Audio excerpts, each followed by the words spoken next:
Halo Sobat Koala, selamat datang di channel Baby Koala. Yeay! Apa kabar? Semoga kalian semua dalam keadaan sehat. Jangan lupa like dan subscribe dulu channel ini sebelum kita ngobrol-ngobrol lebih lanjut.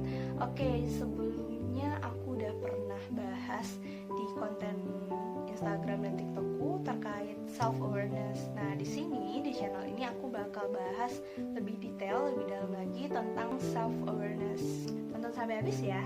Oke, kita akan bahas problem-problem dari sisi internal yang berkaitan dengan self-awareness.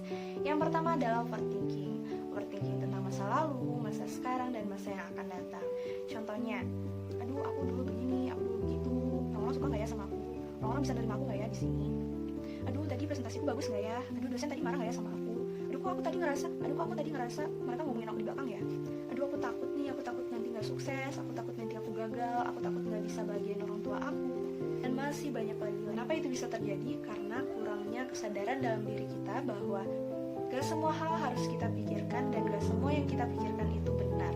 Yang kedua adalah insecurity. Rata-rata semua orang pernah merasakan yang namanya insecure. Contohnya, aduh kok aku gendutan ya, aduh kok aku jerawatan sih, aduh kok aku kurusan sih, aduh kok aku pendek banget ya, aduh aku pesek, dan masih banyak lagi. Nah, kenapa itu bisa terjadi? Karena kurangnya kesadaran dalam diri kita bahwa Tuhan telah menciptakan kita dalam keadaan yang sesempurna mungkin. Kita diciptakan dalam wujud yang paling sempurna di antara makhluk Tuhan dengan porsi kita masing-masing.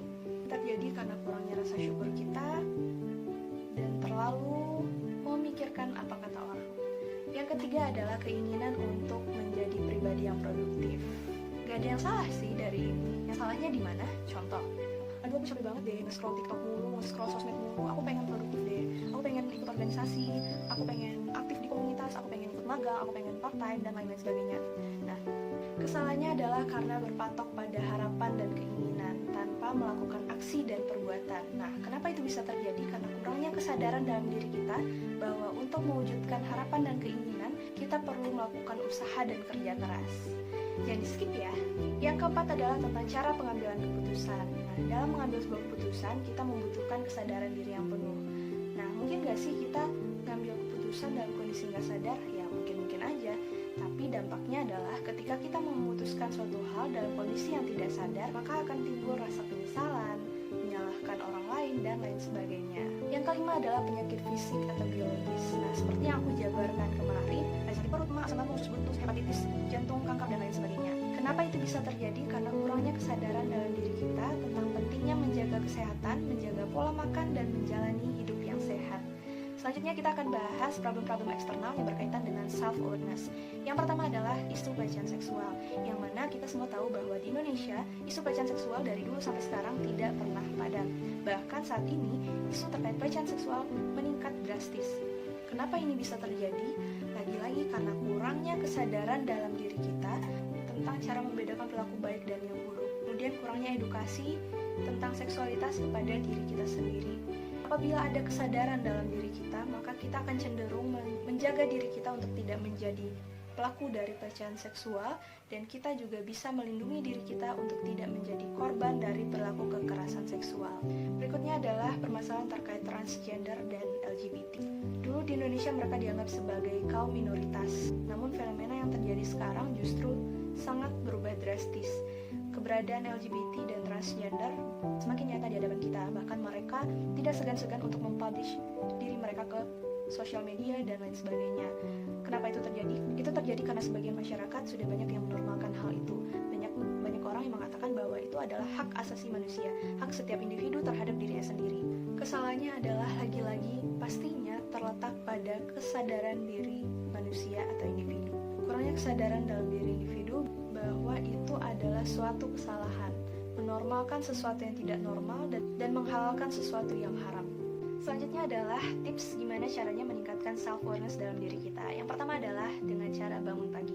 Nah, bangun pagi dapat meningkatkan self-awareness atau kesadaran dalam diri kita karena dengan bangun pagi kita akan menjadi lebih fresh dan otomatis akan lebih bersemangat dan produktif menjalani hari tersebut. Kemudian dengan bangun pagi juga kita bisa lebih mengembangkan diri kita, melakukan berbagai kegiatan atau hal-hal yang positif, dan membiasakan bangun pagi akan cenderung menjadikan diri kita lebih positif dan lebih produktif. Yang kedua adalah ubahlah mindsetmu sesuai dengan tujuan hidupmu.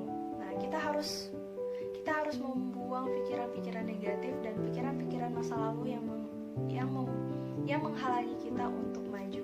Contohnya adalah, aduh nggak bisa nih, aduh kapasitas gue cuma segitu, aduh limit gue cuma segitu, padahal belum mencoba sama sekali. Sometimes itu hanya mindset kita doang, padahal ketika dicoba, ketika kita push diri kita, ternyata kita bisa melakukannya. Bahkan ternyata kita bisa melampaui batas kemampuan yang kita rasa dulunya cuma segini, ternyata setelah dilewati, taunya bisa gitu. Yang ketiga adalah journaling, yaitu menuliskan atau menuangkan pemikiran dan perasaan kita ke dalam bentuk tulisan. Gunanya adalah untuk membantu kita, menyadarkan kita tentang apa yang sebenarnya terjadi pada diri kita. Selanjutnya yang keempat adalah melakukan meditasi atau relaksasi ringan.